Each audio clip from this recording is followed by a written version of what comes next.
Bonjour ou bonsoir, tout dépend à quelle heure vous regardez cette vidéo de votre chroniqueur habituel de l'ODJ Média et de la web radio R212.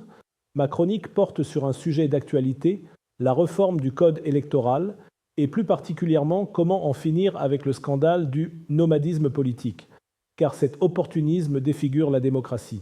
Cet avis est largement partagé par tout le monde, à gauche, au centre et à droite. La majorité et l'opposition, si je ne me trompe pas, sont pour limiter ce phénomène, pour redonner sens et dignité à la vie publique. Changer de parti au gré des intérêts et des promesses est devenu une banalité inquiétante dans la vie politique marocaine. Derrière ce phénomène du nomadisme politique, ce sont la crédibilité des institutions, la confiance des électeurs et la moralité de la scène publique qui s'érodent. Limiter strictement cette pratique pourrait être l'un des leviers décisifs pour redonner sens et cohérence à l'action politique. Le Maroc n'échappe pas à une maladie chronique qui ronge bien des démocraties émergentes, l'instabilité partisane. Ici, elle prend une forme caricaturale, celle du nomadisme politique. Les chiffres parlent d'eux-mêmes. Un grand nombre de parlementaires ont changé de parti au moins 2 fois. Certains ont battu des records, allant jusqu'à 7 changements successifs, sans la moindre gêne. Derrière ces trajectoires en zigzag, il n'y a pas d'évolution idéologique, encore moins de quête sincère de cohérence politique. Ce qu'on observe, c'est une stratégie de carrière où l'étiquette est secondaire, l'objectif unique étant de se maintenir dans la course au pouvoir. Le parti devient alors une simple monture. On y grimpe, on le chevauche, on le quitte dès qu'il n'avance plus assez vite. Le premier perdant de ce nomadisme est l'électeur, car voter pour un candidat, c'est voter aussi pour un parti, pour un programme, pour une orientation. Lorsque l'élu, une fois installé au Parlement, bascule dans le camp adverse, il trahit le mandat qui lui a été confié. Cette mobilité permanente nourrit la défiance. Comment croire encore aux discours de campagne, aux slogans de fidélité et de loyauté, si l'élu peut, en quelques mois, renier le drapeau sous lequel il a été élu? C'est un coup porté au principe même de représentation. Les citoyens ne se sentent plus représentés par un projet, mais trompés par un opportunisme. Au Maroc, tout le monde connaît bien l'économie informelle, mais il existe aussi une autre économie souterraine, celle des investitures. Le nomadisme n'est pas seulement une affaire de conviction personnelle, c'est aussi une mécanique bien huilée, alimentée par l'argent. Les marchands d'investiture achètent et vendent les ralliements comme d'autres négocient des parts de marché. Cette logique transforme les élections en marché noir. Il ne s'agit plus de débattre d'idées ou de projets, mais de monnayer des bascules. Le candidat nomade est en réalité un investisseur à court terme. Il investit dans un parti pour en tirer un mandat, puis revend sa loyauté au plus offrant. Le résultat ? Une vie politique vidée de sens, minée par les transactions occultes et les alliances de circonstances. Face à cette dérive, une proposition mérite attention.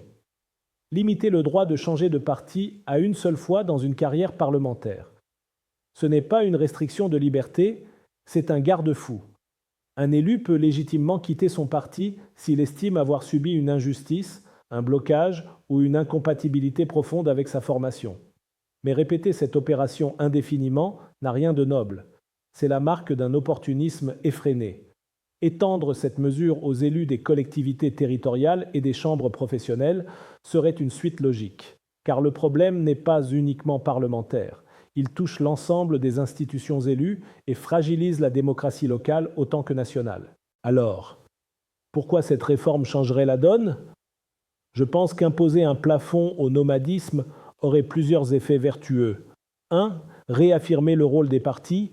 Les formations cesseraient d'être des coquilles interchangeables et retrouveraient leur valeur identitaire. 2. Redonner sens à l'engagement. Les élus seraient contraints de respecter leurs choix initiaux, d'assumer leurs convictions et de rester cohérents. 3. Réduire l'argent sale. Moins de transactions cachées autour des ralliements, moins de marchandage d'investiture. 4. Renforcer la confiance. Les électeurs sauraient que leur vote ne peut être détourné indéfiniment par des élus nomades. Soyons clairs, limiter le nomadisme politique ne suffira pas, à lui seul, à assainir la vie publique. Mais ce serait un signal fort, une pierre posée sur le chemin de la moralisation. Le vrai défi reste plus large. Il faudrait aussi réformer le financement des partis et renforcer la transparence des campagnes et instaurer une culture de responsabilité et d'éthique et surtout éduquer les électeurs à sanctionner les comportements opportunistes. Le nomadisme est le symptôme d'une maladie plus profonde, l'absence de culture de l'engagement. Traiter le symptôme n'éradique pas la maladie, mais cela permet au moins de stabiliser le patient. Le danger, si rien n'est fait, est de laisser s'installer une démocratie de façade. Des élections régulières, des institutions en place, mais une vie politique qui n'est qu'un théâtre d'ombre. Les partis se vident de leur sens. Les élus se baladent d'une étiquette à l'autre et les citoyens se désintéressent. Ce cercle vicieux mène à l'abstention massive, à la montée du cynisme et à la fragilisation de la légitimité institutionnelle. Un pays ne peut pas construire son avenir démocratique sur le sable mouvant de l'opportunisme. Alors septembre 2026 sera l'épreuve de vérité. La lutte contre le nomadisme politique est plus qu'une réforme technique. C'est une épreuve de vérité pour nos institutions. Soit elles acceptent de s'attaquer à ce fléau et redonnent souffle à la démocratie marocaine. Soit elles continuent de tolérer cette mascarade et précipitent le divorce entre la société et ses représentants. La moralisation de la vie politique n'est pas un slogan, c'est une nécessité. Et parfois, une seule règle bien pensée vaut mieux que 1000 discours creux. Limiter le nomadisme politique à une seule fois, c'est rappeler aux élus que la fidélité n'est pas une option. C'est l'essence même du contrat démocratique. C'était votre chroniqueur habituel de l'ODJ Média et de la web radio R212, qui continue à penser que le Royaume du Maroc mérite une démocratie plus démocratique. Alors rendez-vous en septembre 2026 et même avant pour une autre chronique. À très bientôt si vous le voulez bien. En attendant, continuez à nous suivre sur notre chaîne LODJ 24 Live sur YouTube et abonnez-vous pour ne rien rater. Et merci à vous sans modération pour votre attention de plus en plus nombreuse, me dit-on. Merci encore, à demain si vous le voulez bien.